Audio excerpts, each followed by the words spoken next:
राधे राधे। जय श्री कृष्णा। श्री कुंज बिहारी हरिदास। बोल हरिदास बाबा की जय। राधिका प्यारी की जय। बरसाना धाम की जय।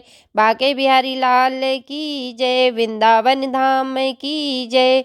बरसाना धाम की जय। लक्ष्मी नारायण भगवान की जय। पूष मास की शुक्ल पक्ष सफला एकादशी की आप सबको बहुत बहुत शुभकामना। राधे राधे। जय श्री कृष्ण। भक्त के आधीन है भगवान। सदन कसाई की कहानी। एक कसाई था सदन सदना। वह बहुत ईमानदार था। वह भगवान के नाम कीर्तन में मस्त रहता था। यहाँ तक कि मांस को काटते बेचते हुए भी वह भगवान का नाम गुनगुनाता रहता था। एक दिन वह अपनी धुन में कहीं जा रहा था कि उसके पैर से कोई पत्थर टकराया। वह रुक गया। उसने देखा कि एक काले रंग के गोल पत्थर से उसका पैर टकरा गया है। उसने वह पत्थर उठा लिया। वह जेब में रख लिया, यह सोच कर कि यह मांस तौलने के काम आएगा। वापस आकर उसने वह पत्थर मांस के वजन को तौलने के काम में लगाया। कुछ ही दिनों में उसने समझ लिया कि यह पत्थर कोई साधारण नहीं है। जितना वजन उसको तौलना होता है, पत्थर उतने ही वजन का हो जाता है। धीरे धीरे यह बात फैलने लगी कि सदना कसाई के पास वजन करने वाला पत्थर है। वह जितना चाहता है पत्थर उतना ही तौल देता है। किसी को 1 किलो मांस देना होता है तो तराजू में उस पत्थर को एक तरफ डालने पर दूसरी ओर 1 किलो का मांस ही तुलता है। अगर किसी को 2 किलो चाहिए तो वह पत्थर 2 किलो के भार जितना भारी हो जाता है। इस चमत्कार के कारण उसके यहाँ लोगों की भीड़ जुटने लगी। भीड़ जुटने के साथ ही सदना की दुकान की बिक्री बढ़ गई। बात एक शुद्ध ब्राह्मण तक भी पहुंची। हालांकि वह ऐसी अशुद्ध जगह पर नहीं जाना चाहते थे जहां मांस कटता हो वह बिकता हो, किंतु चमत्कारी पत्थर को देखने की उत्सुकता उसे सदना की दुकान पर तक खींच ले आई।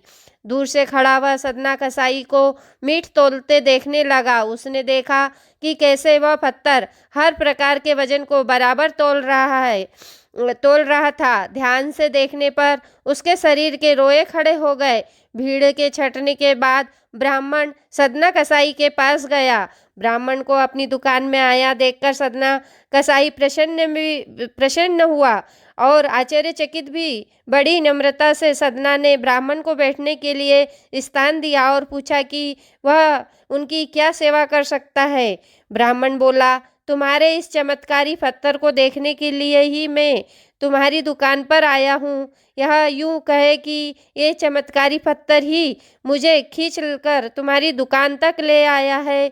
बातों ही बातों में उन्होंने सदना कसाई को बताया कि जिसे पत्थर समझकर वो मांस तौल रहा है, वास्तव में वो शालिग्राम जी है, जो कि भगवान का स्वरूप होता है।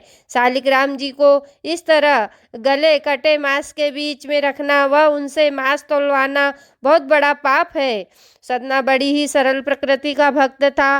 ब्राह्मण की बात सुनकर उसे लगा कि अनजाने में मैं तो बहुत पाप कर रहा हूँ।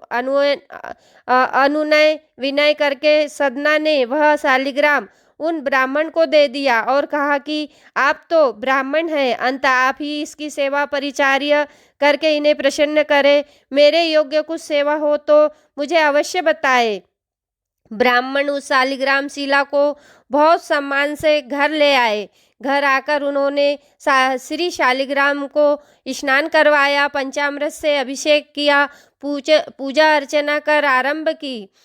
कुछ दिन ही बीते थे कि उस ब्राह्मण के स्वप्न में श्री शालिग्राम जी आए और वह कहने लगे कि हे ब्राह्मण, मैं तुम्हारी सेवा से प्रसन्न हूँ, किंतु तुम मुझे उसी कसाई के पास छोड़ आओ। स्वप्न में ही ब्राह्मण ने कारण पूछा तो उत्तर मिला कि तुम मेरी अर्चना पूजा करते हो, मुझे अच्छा लगता है, परंतु जो भक्त मेरे नाम का गुणगान कीर्तन करते रहते हैं उनको मैं अपने आप को भी बेच देता हूँ।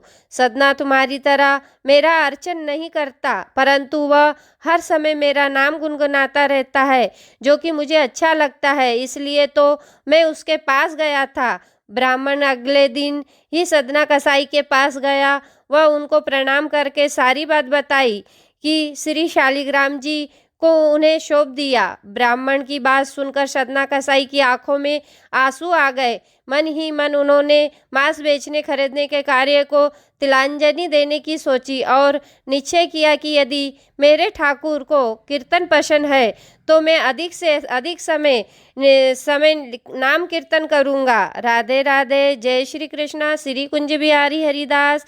कथा अच्छी लगी हो तो अपने मित्र परिवार में शेयर करना। कमेंट में राधे राधे, जय श्री कृष्ण, जय माता दी अवश्य लिखे और एक लाइक जरूर कर दे। राधे राधे। जय श्री कृष्ण।